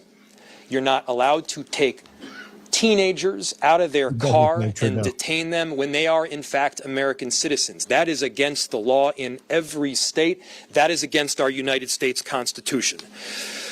And we're feeling the impact here in Minneapolis. Schools have closed. People are afraid to go to work, shop, or seek medical care. 911 calls are up. Police resources are indeed stretched thin. We have approximately 600 officers in the city of Minneapolis. Mayor Herr has approximately 600 officers in the city of St. Paul. The number of ICE agents and border control are now in the thousands. They are in the thousands. If the goal was immigration enforcement, if the goal were simply to look for people that are undocumented, Minneapolis and St. Paul would not be the place where you would go. There are countless more people that are undocumented in Florida and Texas and Utah. Why are they in these much smaller cities in the middle of the Midwest? The answer is very clear. It is politics. Florida and Texas and Utah are Republican states. The reason that Minnesota and Minneapolis are being targeted is because you've got a Democratic governor, a Democratic attorney general, and you got Democratic mayors. We are doing everything possible to keep our cities safe through this unprecedented time, and at the same time, we have police officers that are tired. We've seen damage substantially because we're now having to pay a ton of overtime. Millions of dollars of emergency overtime for law enforcement. Emergency operations have been activated across our city and state agencies, pulling focus on daily core services that we, by the way, are tasked with providing. Local police officers are being diverted from the very work that we need to be doing, and small businesses are losing significant revenue, with some worried that they may not survive this at all. People are scared to take their kids into school or daycare, to go into work. They're going to have difficulty paying rent. There is no doubt in my mind the kind of action that the federal government is taking is not just mean-spirited. It's unconstitutional, and every one of us need to be standing up. Let me give you another example. Just last week, a group of our city's public works employees were stopped by ICE agents. 3 of the 4 employees were not white. The ICE agents asked to see the IDs of the 3 non-white employees and didn't even bother to ask the white employee for the identification. Wow. Minneapolis is being targeted because we stand up for our neighbors and we welcome immigrants, because we believe in the law. And as I said, frankly, because we are in a blue city in a blue state. Donald Trump should know, as long as federal agents are in our city acting unconstitutionally against our neighbors, we will continue to push back with everything we got. And let me just take a moment to say how grateful I am to the residents of our city and of our state. We are not victims in the city of Minneapolis. We've got heroes that are standing up for each other, that are standing by the neighbors that they love. And one thing that I can tell you for certain is that we aren't backing down. We don't retreat in Minneapolis. We don't back down in Minnesota. We stand up against bullies, and right now, what we are asking for is an intervention from the court to push back on this unconstitutional conduct, pure and simple. I'll now turn it off to Mayor Herr.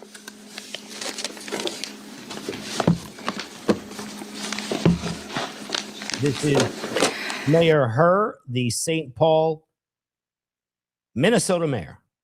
Good afternoon, everyone. Today, I'm proud to stand with Mayor Frey and Attorney General Ellison to fight for our residents. This federal occupation of our cities needs to end immediately. Federal law enforcement is racially profiling our residents, creating mass chaos, and undermining the relationship between local government and our communities. We will not stand idly by and watch this happen.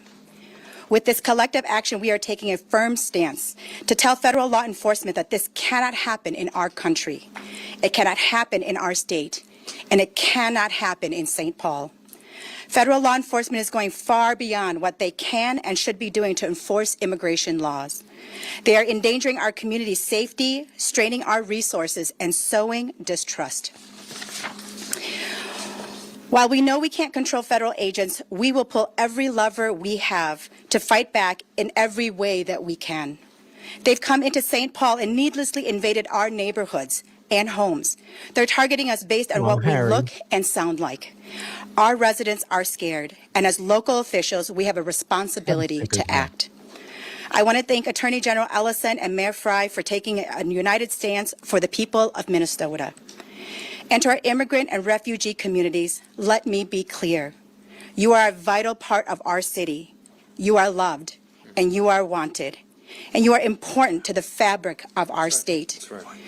As a refugee who came to this country, this is the state that welcomed my grandparents here in the late 70s, allowed our family to break the cycle of poverty in one generation, educated us, allowed us to build wealth, and within one generation have a new family members that are educated and a part of this economy and this workforce. I mean, could these politicians be getting kickbacks from these daycare scandals that are being alleged? I mean, it's all possible. We need to continue to make sure that our state stays that, and that can't happen if ICE continues to run amok of our city and our state. And so we cannot let this federal administration divide us. We need to come together now more than ever. Thank you. Thank you. Great job. So now we have a few minutes for questions. I want to acknowledge the vital presence of President Elliott Payne of our Minneapolis City Council here on behalf of all of the council members, I think, in the council, representing the council. Thank you for your presence here, sir. And I also want to say thank you to all of our staff members who've worked so hard to prepare us for this moment. They all are very, very critical to the work that we do every day, and we're grateful to them as well. And they may help us answering some of your questions. We have about 15 minutes for questions, and so I'll select the first person who I see. Tom? Attorney General Ellison, there's been some success in getting the National Guard out of some states with lawsuits like this, but that was over a question of what the role of the National Guard is. It's pretty clear what ICE's role is. Is that going to make this legal challenge more difficult?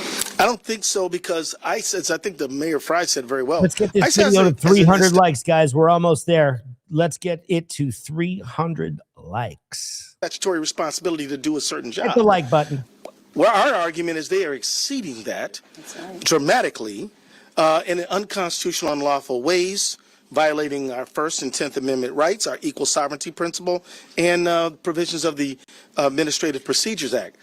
They have to obey the law themselves as they carry forth their statutory duties. We argue they're not doing that. They have to do they have to operate within the law and the Constitution.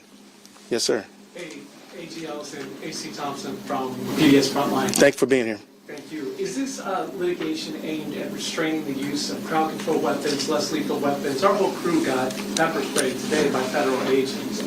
Are you aiming to do anything about that? Well, one thing I'd like to ask you to do is to make a complaint and let like or dislike. We want to know what you think. Sure, people know what happened to you and your crew. Part of what our case is about is First Amendment protection. We believe that the federal government is persecuting the state of Minnesota because of our political views. And that goes, and look, the First Amendment, the press is protected by the First Amendment, and it's vitally important in this moment when freedom of the press and every First Amendment right is under a threat by the federal government. So I'm going to ask you to let us know what happened. But yeah, we're trying to restore lawful conduct and make sure that the federal government operates within the boundaries of the law, which they're required to do. Yes, sir. This is really something that's obviously really ramped up in the last week. Right. And a lot of people have been asking my take on this. My take on this is that let's see what the investigation brings. Let's see what happens. We can't just have these major incidents happen and just jump on an opinion. These things take a little bit of time. So many people in this country have seen one piece of video. A lot of news are not showing other angles. I think there's a reason for that. So that's my take. Well, we filed a lawsuit already. It's on file right now. As far as results go. Well, it's hard to predict exactly what the court schedule will be, but we are anticipating quick action. I don't know what any of my team members want to. Love the turtle. Brian, you want to respond to that? Thank you. Brian Carter, Special Counsel to the Attorney General. I don't know if we filed quite yet, but we do have a motion. So this is the Special Counsel to the Attorney General. This is the headhunter right here. This is the guy who's going to try and find all the dirt. For a temporary restraining order that's going to be filed today. Oh, there you go. We're going to ask that the court hear that motion tomorrow morning. There's another similar motion in a separate but related lawsuit that's scheduled for that time. We're going to try and piggyback on that, and we're going to be asking for immediate relief. Brian Carter, everybody. They're going to piggyback on it? Way in the back. St. Paul have any specifics on overtime for police officers in the way that Minneapolis has some stats? Yeah, and we do know that we have had we've had to open our command center in order to monitor the city. We've had to have all of our officers in uniform, so that we do have information as well, and we'll be sharing more of that information in the days to come as it relates to this lawsuit. Are those overtime costs likely to reach into the millions if this continues? Yeah. The question is, are those overtime costs for Minneapolis police and St. Paul police likely to reach into the millions? The answer is absolutely. We have normal core functions that we are tasked with doing on a daily basis. We are required to respond to 911 calls. We are trying to prevent murders from happening and carjackings from taking place. And by the way, the work of our police has been driving down those numbers substantially. Our police officers have performed admirably because they're not just doing their day-to-day job. They're also responding to countless... I also heard that, Cowboys, that they drove quite a way to get to where they were. 911 calls that people are being kidnapped, that agents in unmarked uniforms in unmarked cars are simply taking people off the streets that are American citizens. They're required to do the work to keep the peace. Our police officers are doing the work to keep the peace and to keep people safe. With 600 officers, we can't do all of those things all of the time, not to mention our officers are human beings, and therefore there is a point where they get tired.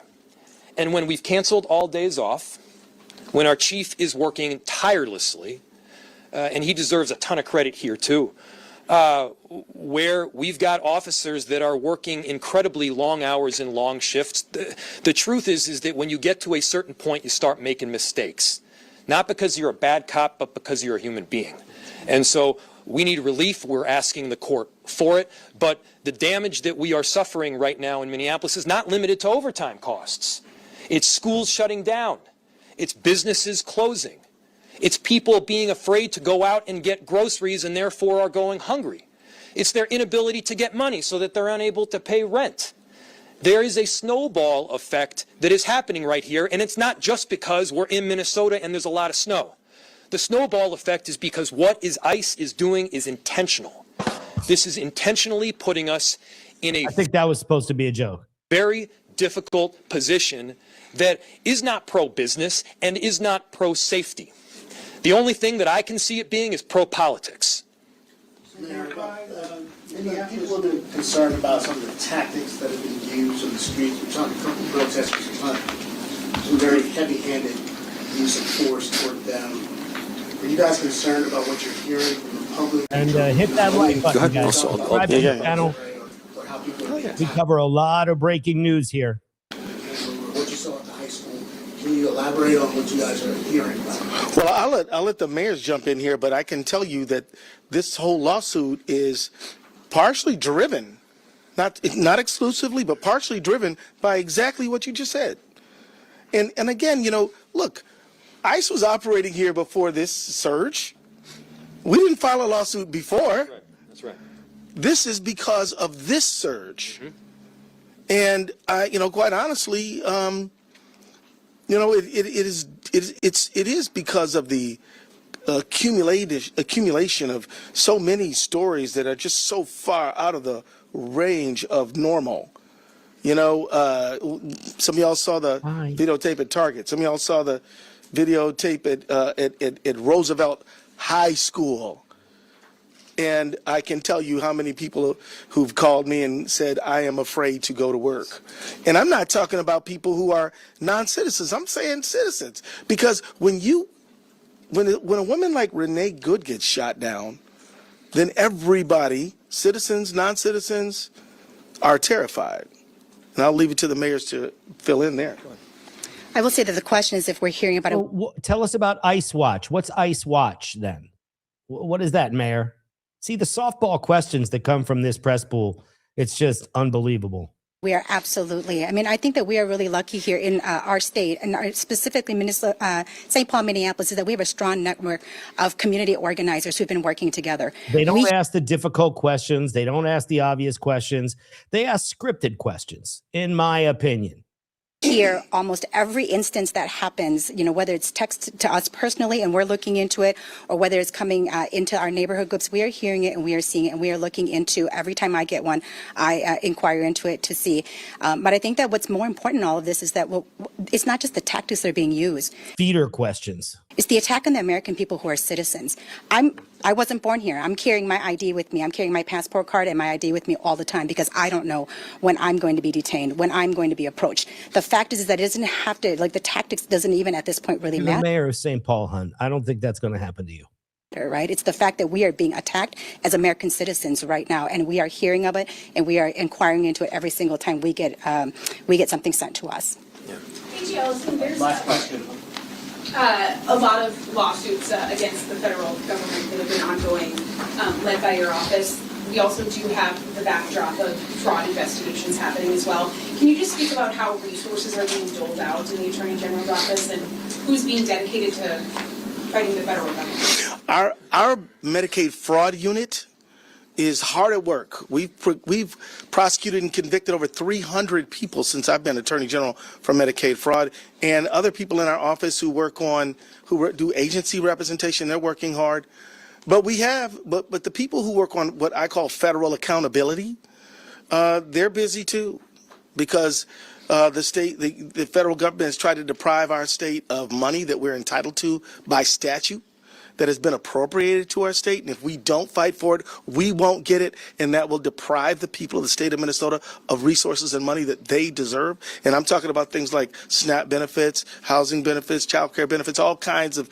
benefits, National Institute of Health benefits, FEMA benefits that they've tried to unconstitutionally deprive us from. So do we have resource pressure? Yeah, my folks are working really hard, harder than they should have to. But we're also, but we can walk and chew gum, and we're fighting fraud every single day. And let me just say this about fraud: anybody who steals from a program designed to help poor people is no friend of mine, and I'm all good to hold them accountable. And the federal government, they're doing all this stuff that we don't need them to do. I wish they'd do some more things we do need them to do. Now, I'm not talking about local federal officials. They're doing their job. We worked with the U.S. Attorney's Office and the FBI to fight fraud, and I'm very glad with their partnership. What I'm referring to is the look at that sweat. Look at that flop sweat on his head. Substance of this lawsuit right now. This is not what we need. We don't need this, but we need all the help we can get to help make sure that every dollar that the generous people of Minnesota devote to helping others gets to those others. AG, just one more, if I may. If the courts do rule in your favor here, are you confident that DHS and the federal government will abide by the orders, and what will you next? Yes, I am. No, I believe that they will abide by the orders, because I believe that anybody who stands below an American flag, lifts up their hand and swears an oath to support and defend the Constitution of the United States will abide by the lawful orders of a court. And if they don't, I want everybody in this room to know that they are the ones who are expressing contempt for the rule of law. Now, having said that, you asked the what if question. Well, there are ample ways to make a miscreant violator of a court order obey that court order. One of them is a contempt of court, but let's not jump there. Let's expect good conduct and obedience to law, and that's what we expect. That's what we expect we're going to get. And I think there's a possibility that Mayor Fry wanted to talk a little bit more about what your citizens are going through, or maybe you covered that already. I can add on. Yeah, but I just think well, you want to go for it? Just in general. Yeah, just like what people are dealing with, man. Yeah. I mean, this is what people are dealing with, man. We don't use the word invasion lightly. What we are seeing is thousands, plural, thousands of federal agents coming into our city. And yeah, they're having a tremendous impact on day-to-day life. And it's a negative one. And whether that's kids that are trying to get to school or businesses that are trying to open, that's police officers that are responding to 911 calls. It's just about being able to conduct daily life right here in our city. I know he wants somebody else to take the ball. He's sweating. And look, this is not about fraud. When you have a fraudster, you investigate, you charge, you prosecute, you hold the person accountable, and then they get put in jail as an individual. They get put in jail as an individual. You do not hold an entire community or an entire city accountable for the actions of the fraudsters. That's not a novel concept. That's just the way this works in American society, and we should be abiding by that. Good. Thank you, Mr. Mayor. And let me say thank you, Mayor Herr. Let me say thank you to the men and women of the independent press of America. Yep. The reality is that the work you do is critically important to get the word out to the people, and we are grateful for it.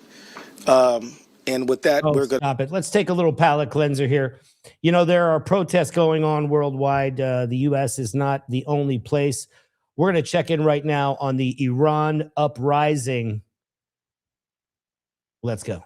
In Iran continued to grow today and over the weekend, as has the death toll, with security forces now estimated to have killed at least 500 protesters, perhaps many more. In addition to renewed military threats from President Trump, late today he issued another threat saying any country doing business with Iran will pay a tariff of 25% on any and all business being done with the United States. It is unclear what sectors the president is designating. Nick Schifrin reports now, and a warning: some images in this story are disturbing. In Iran, the street demands the end of the regime, spews contempt for their leaders, and declares this the final battle. Over the last few days, protesters set fire to symbols of the regime's repression, including this mosque in Tehran, and sources of government power, including municipal buildings in the north.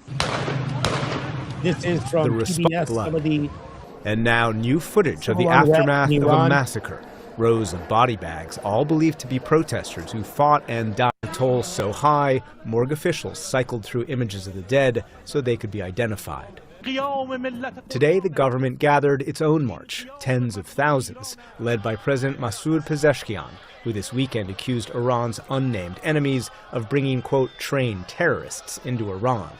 Today, Foreign Minister Abbas Araghchi aimed his comments directly at the U.S. We do not seek war, but we are fully prepared for it. At the same time, as I have repeatedly said, we are also ready for negotiations. If you call them leaders, I don't know. Last night, President Trump confirmed he was considering a military strike. But we're looking at it very seriously. The military is looking at it, and we're looking at some very strong options. But also acknowledged Iran's willingness to talk. A meeting is being set up, but we may have to act because of what's happening before the meeting. The protest began. And he's saying a meeting is being set up in Iran, and the U.S. may have to act before that meeting happens, which does make sense. We're going to go back to Minneapolis and see some more of the footage here. Wait a second. I thought I was double with this.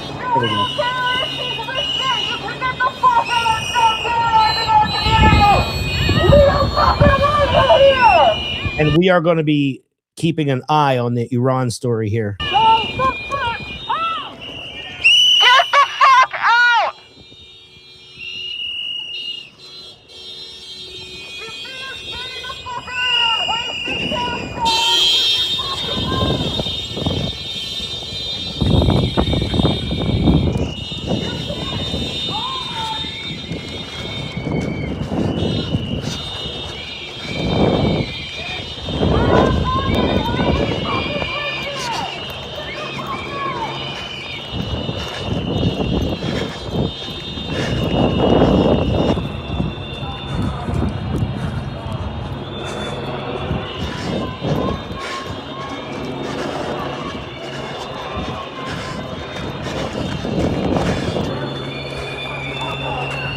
Big shout out to News to Share for this footage.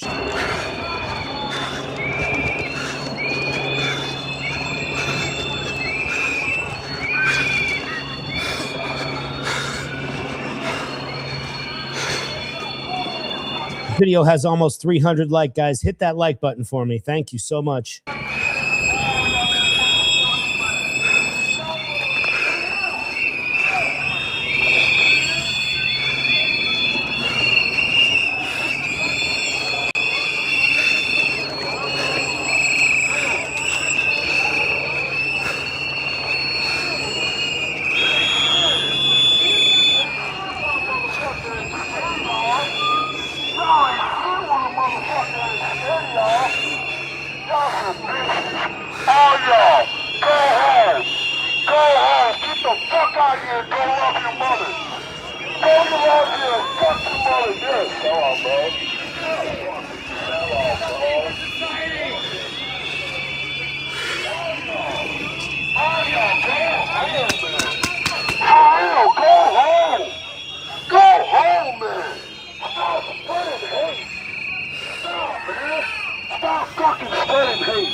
And as you see, the politicians argue, the unrest in the streets continues.